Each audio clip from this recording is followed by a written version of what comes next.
Okay, hey guys, so we're going to be looking at topics 4.7, 4.8, and 4.9 in this lecture. So to start this off, we are going to be looking at 4.7, forms of governance. Okay, and you can see there the enduring understanding and really the learning objectives, right? Defining federal and unitary states and explaining how federal and unitary states affect spatial organization. All right, so the reason for looking at forms of governance, other than because College Board wants you to learn this, is because different forms of governments affect a country's economic and social affairs. So, how power is distributed through government helps us understand how society is run. Okay, so forms of governance, unitary governments. So we'll start off with these. Um, these are basically states that have power concentrated at a national level. So strong centralized government, like I said, power centrally concentrated, top-down decision making, little or no provincial authority. Policies are applied uniformly throughout the territory. So examples include China, France, Norway, Indonesia. Um, and if you take a look at the map and you see the countries in blue that are unitary, I think something that should pop up to you is the fact that unitary governments typically are in nation states. So smaller nations, right, where the groups of people there is kind of homogenous a little. All right, if you remember nation states. All right. One more thing: unitary governments. Or unitary forms of governance, you'll see that regional governments have little to no power. So really national governments set the laws and policies that are applied uniformly. Um, like I said, you'll find these in nation states mainly because unitary forms of governments work in smaller populations where it's easier to communicate, it's less culturally diverse. All right. You also find less corruption in these types of governance. Okay, there are some issues with unitary governments, though. The regional needs might not be listened to because the highly centralized governments can become disconnected from local areas and lose touch with issues that people are facing every day. So sometimes in unitary governments, you'll find one-sided policies that kind of ignore minority groups and decisions of the central government can become dominated by interests of the politically or culturally dominant group. All right. So an example of a unitary government, a better one that we can think of is the UK. All right, UK Parliament is the central governing authority over its four constituent units. So they control military defense, foreign relations, and immigration policies. In Japan, also unitary, has a unitary form of government, and you'll find power is mainly centralized in Tokyo, and some autonomy is given to its 47 local units. Okay. Federal governments. Now, these types of governments are kind of a decentralized government structure. So you'll find a share of power between regional and national governments. So yeah, like I was saying, power shared. So it's giving much authority to individual provinces and local governments. Right. In this case, in the United States, right, it would be the 50 states, right. If you look at the map here, you'll see that you'll mainly find federal governments in the larger states. Okay. So yeah, states that use the federal system are multinational and have a larger population, all right? And these federal governments provide mechanisms for allowing regions to perpetuate their individual character. Okay, so in other words, local areas, local governments, are more, a little bit more autonomy. So benefits to federal governments, the fact that decisions can be made at the local level. So regional governments can pass laws and policies, which is good for culturally diverse states. People can get their needs met, but they'll still have a national identity, right? Minorities might have more representation in local governments. Political participation goes up as local issues are brought up, and multiple political parties can be in power as well. So the downside to these, though, is that there can be more inefficiencies. So, different level of governments, have a say in, a big national issue, which can lead to, kind of long drawn out debates where nothing gets done. All right. So larger scale issues are harder to address. Right. Examples include the US, Mexico, Germany, Canada. Okay. So forms of governance, unitarian action. You can see Scotland as an example. They're currently not allowed to hold a referendum on independence. In the United States, obviously, federal type of government action. So states are allowed to hold referendums to legalize things like recreational marijuana, despite it being illegal in the United States. Another policy in the United States that you could think of is, the death penalty, right? So it's very possible that the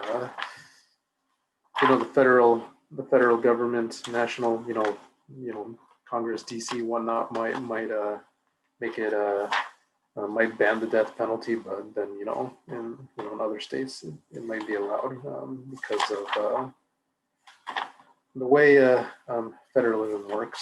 So yeah, there's okay, and you can compare the two types of governance. Sorry, looking at this this comparison chart, I guess this T chart here.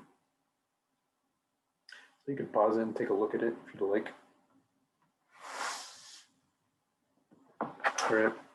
So 4.8, defining devolutionary factors. So what causes devolution to occur? All right, and that's the learning objective in this unit. Defining factors that lead to the devolution of states. All right. So devolution, right? I kind of casually mentioned it in topic 4.2, I believe. Devolution, right? It's the transfer of decision-making power from central government to a regional government or lower level. All right. So basically, when the central government, right, is passing power down to more power, we could say, to local, regional levels. So with devolution, right, states might fragment into autonomous regions or states, or they may disintegrate. In this case, an example is the former Soviet Union. All right. So again, devolution, breaking up of a state into smaller units. All right. And some of the factors that lead to devolution include physical geography, ethnic separatism, ethnic cleansing, terrorism, economic and social problems, and something called irredentism. Okay.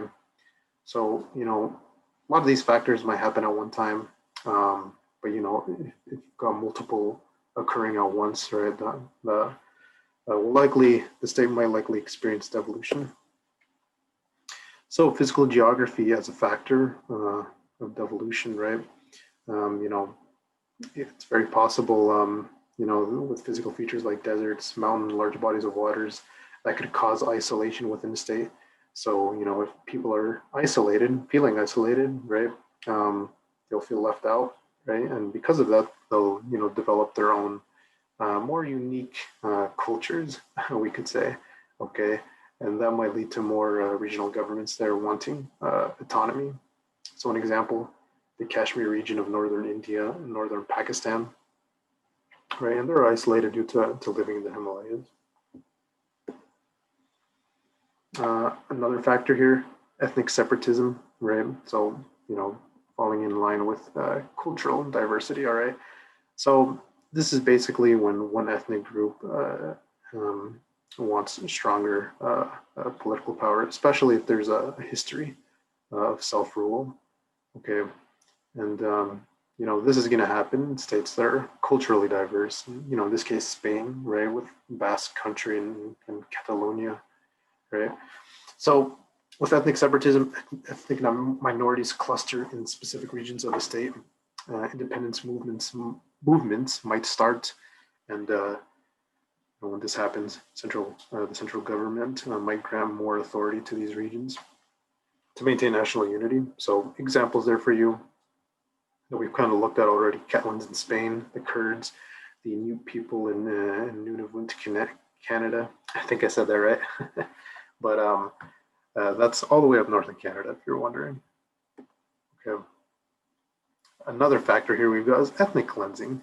And I kind of said that in a weird tone because ethnic cleansing is pretty dark. But anyways, ethnic cleansing, the deliberate mass expulsion or killing of members of an unwanted ethnic or religious group in society, right? And, unfortunately, a lot of examples in history, the Armenian genocide, the Rwandan genocide, the Holocaust. So this can lead to a country breaking up into separate states based on ethnicity.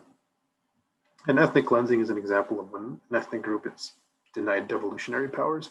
So basically, when they're not given the right to practice some sovereignty, right, or the way their self-determination, is denied too. Okay, so governments, here in these examples, right, are abusing power and taking advantage of minority groups, and obviously that leads to frustration. Okay, perfect example here is Yugoslavia, right? The former Yugoslavia, I should say.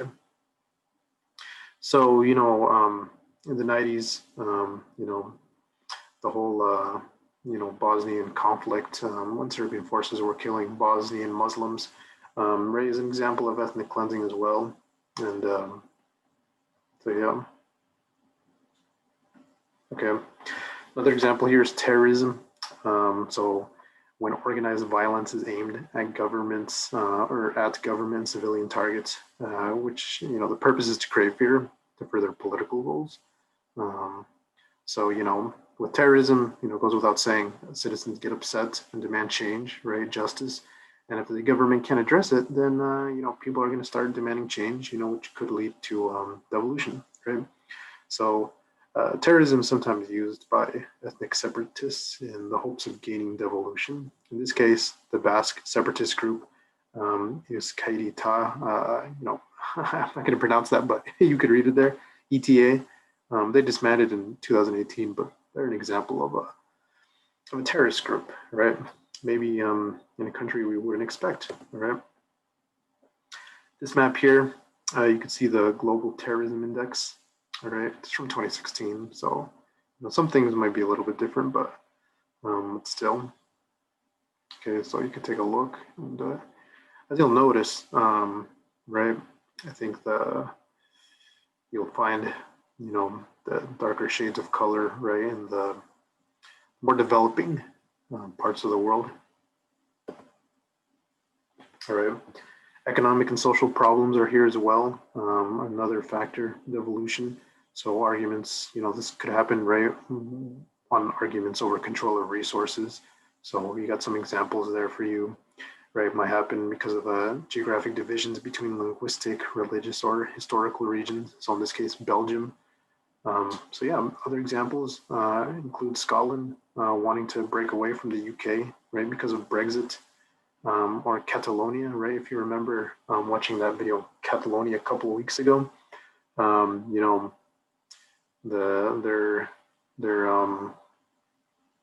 what's the word I'm looking for here? their input, right? Their economic help to Spain, right? And to Spain's GDP is so high, so they might feel that they want to break away because they can support themselves, but also because Spain isn't giving them probably enough resources considering all of the economic help that Catalonia gives Spain, right? So states that struggle economically or have more division between social groups might experience devolution, all right? And states that fail to provide jobs and economic opportunities will lead to frustration, right? Inequality of economic growths in areas, right? So all of that falls under economic and social problems, and why devolution might occur, right? Just because the inequality of the economy in some areas, people aren't getting enough jobs. Okay, and here we go. Irredentism. Okay, the last factor here. So irredentism is a movement by a nation to unite other parts of its nation that are spread over other borders. Okay, so keep in mind the word nation, right? So remember when we were talking about countries, right? These political entities, right? Nation isn't the same thing as a state, all right? So you could also interpret irredentism as, when a state wants to annex a territory because, the, you know, population in somewhere else is ethnically similar, but is under the sovereignty of a different country. Okay, so examples include Hitler demanding the Sudetenland from Czechoslovakia because Germans live there, right?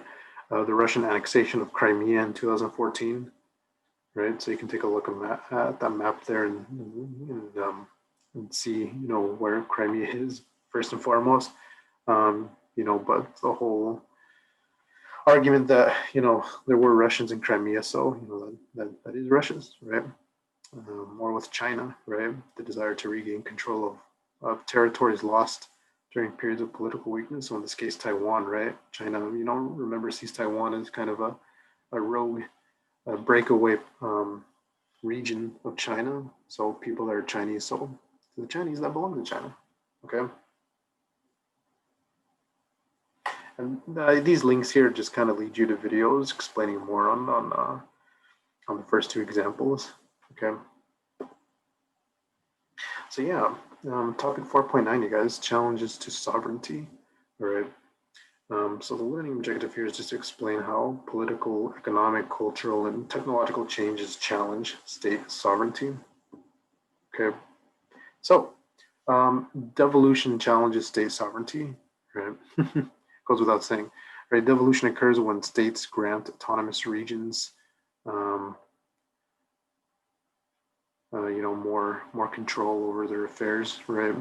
Subnational devolution occurs when subnational political territorial units are created, right? So in this case, Catalonia, Basque, Flanders in Belgium, Quebec in Canada, or when states integrate, right? Or disintegrate, my bad, right? Eritrea from Ethiopia, South Sudan from Sudan, East Timor from Indonesia, and former USSR. All right. So states fragmenting into autonomous regions, right? An example, right? Even though we already kind of watched a video before, right? Spain and Catalonia, so semi-autonomous region in northeast Spain, right? The controversy here is economic, cultural, political, and right, you can see things that we already looked at before. So this link will take you to a video looking at Catalonia and Spain. All right. Another one here is Canada, Nunavut, I think I said that right. Right, created by dividing the Northwest Territory along ethnic lands, or Quebec, right, a province given autonomy to prevent independence movements, right, because in Quebec, right, they speak French, right. It's kind of has its own cultural identity, right, when compared to the rest of Canada. So yeah. Because they've given Canada's given more autonomy to Quebec, Canada's also a bilingual state. Okay. So again, devolution also occurs with the disintegration of states, right? In this case, Ethiopia, Eritrea. So a civil war fought for the independence of Eritrea from Ethiopia, right? And Eritrea has descended into chaos with an oppressive regime. So I think part of this is also has to do with the fact that Eritrea sits on a choke point, okay? And this video here, this link will take you to a video explaining that a little bit more, all right? Other examples include Sudan and South Sudan. So when Sudan split into two countries in July of 2011, after the people of the South voted for independence. So Christians and animists in the South had struggled against rule by the Arab Muslim North. So that kind of falls under, what do we have here? Well, it's not in this topic here, but it kind of falls under, right, economic and social problems as well, right? So questions of shared oil revenues and border demarcation, created these tensions. Right. So devolution, as you can see, definitely challenges state sovereignty. In this case, Catalonia to Spain, Quebec to Canada, right? Eritrea to Ethiopia, South Sudan to Sudan. Okay, But moving along, right, we're going to look at the effect of, communication today on devolution. So obviously, right, as we've learned, right, information is spreading more quickly than ever before, right, because of the internet, because of the whole concept of time-space compression, right, and the fact the world's getting smaller due to ever increasing, ever improving technology. So all of that can facilitate devolution by disseminating beliefs of devolutionary groups, right? So, when a protest group, for example, might post a video or highlight corruption somewhere or organize a protest, right? And they can disseminate their beliefs through the internet, and that can attract new members, communicate their ideas to the outside world, right? And then in turn, people might create their own organizations, organize their own protests, and again, right, highlight corruption or other issues, right, in their region of the world, right? So because of this, states are restricting internet, censoring social media, limiting information. Some states, right, specifically autocratic states, right? But like I was saying, right, advances made in tech are kind of promoting democratization, right? So outside information is entering those who live in autocratic countries, right? And lastly, advances in technology and globalization have led to supranationalism and supranational organizations, which we'll get to in the next slide here. So communication technology today has effectively and efficiently linked countries, right, to be involved in military alliances and connect their banks, right, and create economic alliances, right? So supranational organizations, okay. We'll get into a minute here as to why that might challenge state sovereignty. But supranational organizations is, essentially when 3 or more states form an organization to achieve benefits for all their members, all right? And some of the benefits they try to achieve are, political, economic, military, environmental reasons, okay? But yeah, efforts to address transnational and environmental challenges, desire of member states for economies of scale, trade agreements, military alliances, and all of this is facilitated by advances in communication technology. So kind of going back to this slide, right? Again, globalization as well. All right. But supranational organizations can challenge state sovereignty by limiting the economic or political actions of member states. And we'll get into some specifics here in a second. All right. So yeah, supranational organizations, right? If you've thought about it a little bit, they're basically organizations like the European Union, NATO, the African Union, for example. So supranational organizations vary in scale. For instance, the UN operates at the global scale of operations, while right, the Caribbean states, right, might function, at the regional scale of operation. All right, so keep thinking about scales of analysis as well. More on supranational organizations here. Modern ones, like I'm saying, include the UN, NATO, EU, ASEAN, ASEAN, I think I said that right. The Arctic Council, the African Union. So again, supranational organizations challenge state sovereignty by limiting economic and or political actions of member states. So, that being said, though, countries that refuse to join SOs, one could argue that, because they're refusing, they might favor self-reliance and reject globalization and international cooperation, right? So they could be, regarded as isolated. So going back to this point here, you guys, about supranational organizations challenging state sovereignty. For instance, you could look at NATO as a way that as a way of supranational, as a way of SOs challenging sovereignty. So let me give you an example. Right, you join a military organization. Right, obviously you're getting more protection. You're feeling a little bit safer, but when one of your allies is attacked, at least in NATO, right, you have to step in and help them out. So you're kind of don't have a say in whether or not you want to help. You have to help. So one could see that as a challenge to sovereignty. And actually, that is the case in NATO, right? Article 5 of NATO states, that an attack against one ally is considered as an attack against all allies, all right? In the EU, the European Union, right? All of the states there share common trade and foreign policies, citizenship rights, environmental rules, and judicial cooperation, right? And the Association of Southeast Asian Nations, right, are wanting to advance economic growth through trade in the region, encourage social progress, and bolster peace and security. Okay. So UN, if you don't know the symbol, there you go. Okay. The Arctic Council, right? You can follow this link and watch a video and kind of understand their role a little bit more. Or you can look at this table here, right? Kind of giving you a list of SOs here and their purposes, okay, and members. All right, so looking at, economic reasons for joining supranational organizations, right? Countries can increase trade and bargaining power and create something called economies of scale. So that's basically when more goods and services can be produced for less money on average. So implementation of common laws and regulations on productions of goods and services are set.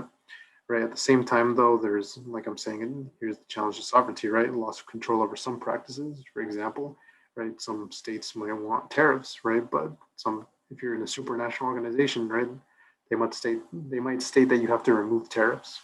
Okay. So in a supranational organization, it's kind of, where the focus, the purpose is more economic. Trade is easier and cheaper within trade zones and outside trade zones, right? Example, the EU. So there are, no borders, quote unquote, no borders for trade between EU countries. So they can freely, enter in and out, kind of like the States here. In the United States, you don't really need to, you don't have a visa to kind of enter new countries in the EU. All right. So military and environmental reasons here for joining supranational organizations. So you're right, if you're going to join NATO, for example, right, you'll have heightened military power, right, because your allies, might be the United States, for instance, right, more protections. They'll be able to share technology, bases, training, but like that example I was giving earlier, you might give up some sovereignty, right, to protect others. Okay. And with environmental supranational organizations, right, you're agreeing to follow certain regulations, right, so limits on air and water pollution, right, protecting natural resources and nature and animals, right, and you might also agree to research on climate change, emergency preparedness, etc. Okay. So, yeah, that's the end, you guys, of topic 4.7, 4.8, and 4.9. So a lot to chew on here. Definitely go back and make sure you're understanding some key concepts. But yeah, let me know if you have questions and get ready for the next FRQ related to one of these topics, or maybe all of them. All right. Anyways, let me know if you have questions.